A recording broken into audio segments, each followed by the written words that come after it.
So now we are going to talk about what the output of DPARSF will be, and later we'll talk about what the output of DPARSF will be.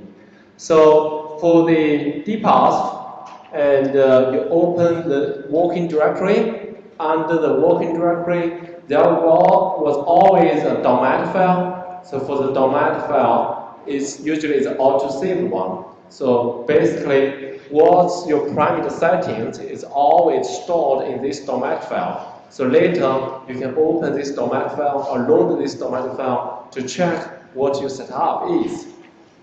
And on this folder, we can see we have many results.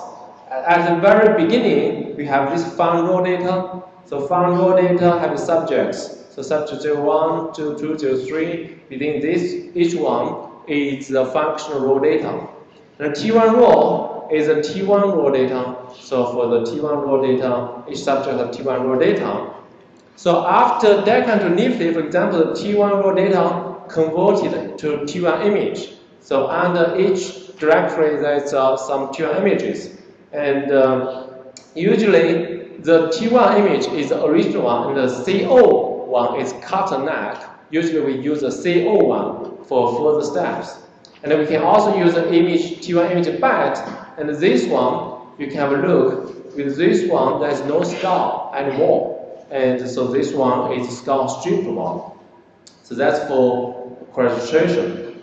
And the T1 image crack, within that one is the images crashed to the functional space. So this one is crashed to functional space.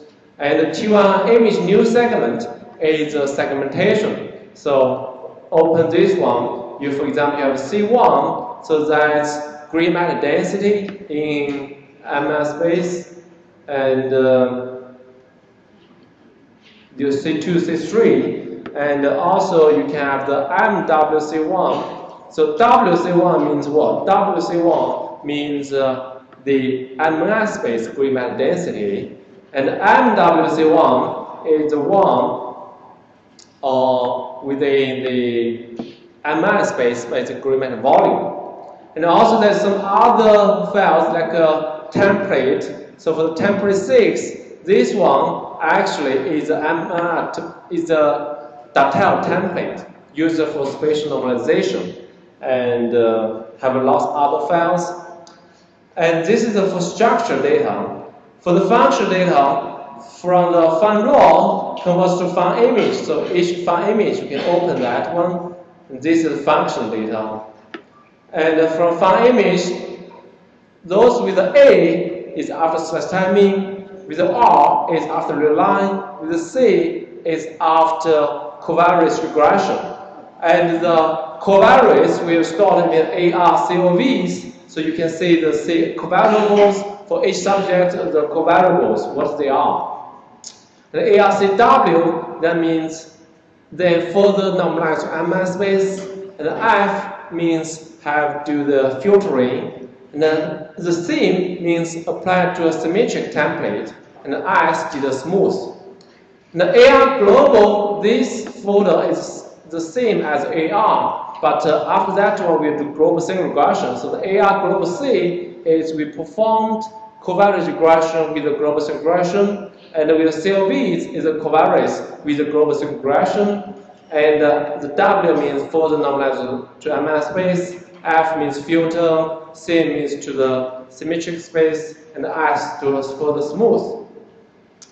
And under masks, all the masks we are defined for each RI to calculate functional activity, or we have with all the sample masks which we use the calculation. And the auto masks is for each subject. We can see the coverage, and with the W1 that's in MS space. We use that one to perform quality control and generate the group specific mask.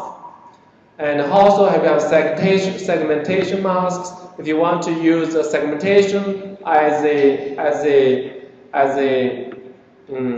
threshold, you can see you have different thresholds, then the different nuisance masks.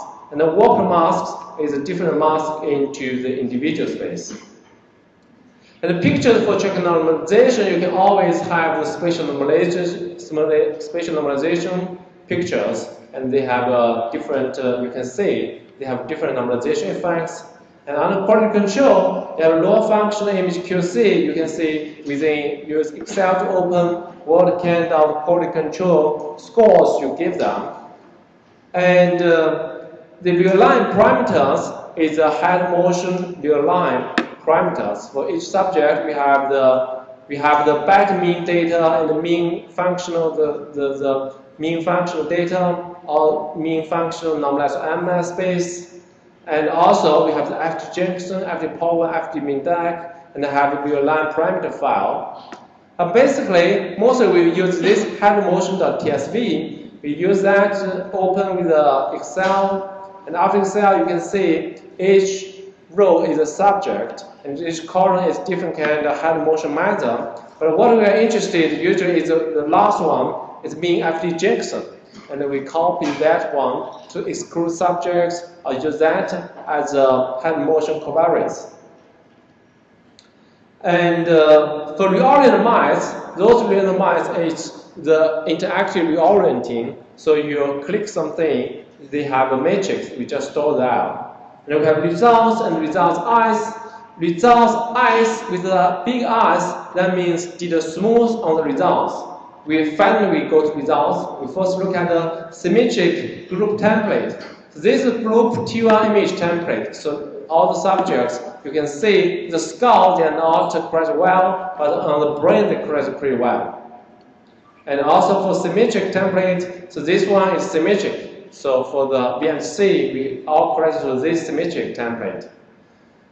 And finally, the most important thing for you is results, maybe. So in results, in this AR5 find ARCW, so this means AR5 maps. And the find ARCW means after stretch timing, real line, covariance removed, and normalization, and you have the maps. And then you have the AR5 maps. This is for subject, the AR5 map. And you can also see the M or Z. M is divided by global mean, but most times we do the Z1. So this is standardized after Z standardization. And this is a 5-image AR global CW. That means this one we perform the global single regression. We have degree neutrality, and degree neutrality have the bandarized weighted and the bandarized or weighted. Usually we use the weighted one. And degradation share with the global regression. This is FFF, and FFF with global regression. This is Ray-Hole, so we can see Ray-Hole. This is Ray-Hole map. It's pretty noisy for a single subject, but usually we use the Z Ray-Hole map. This is Z standardized. And this is our signals. Our signals, then we extract lots of our signals. So for example, let's open the .tsv used with Excel, and you can see each RI, what that means for each RI and for each mouse.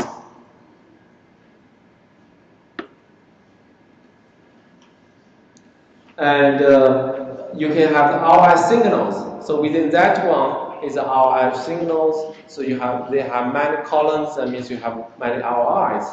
And the RI 5-image ARCW. Global CWF, that means this one, the RI signals are performed global regression. So you can input this kind of signal into other graphical theoretical analysis. This is VMC. So you can see here you find ARCWF CMS. This is applied to symmetric template and perform smooth, and you can have the VMC. And this JVMC means features after Z. So you can see the VHC maps. And this is the after global single regression. So VMC, we usually this one because it's already smooth.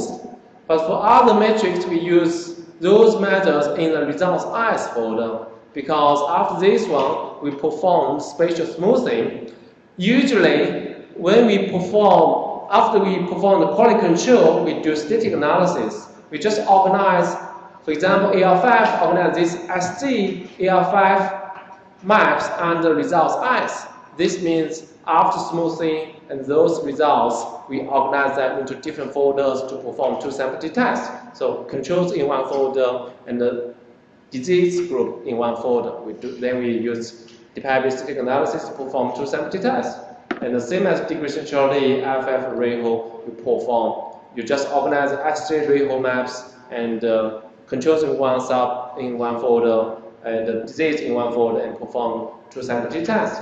But for VHC, usually we do not use this one because here has a big S and here has a capital S as well. So they have two capital S because they smooth twice.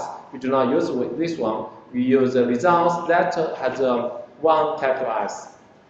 So basically, this is the output of DPARSF, and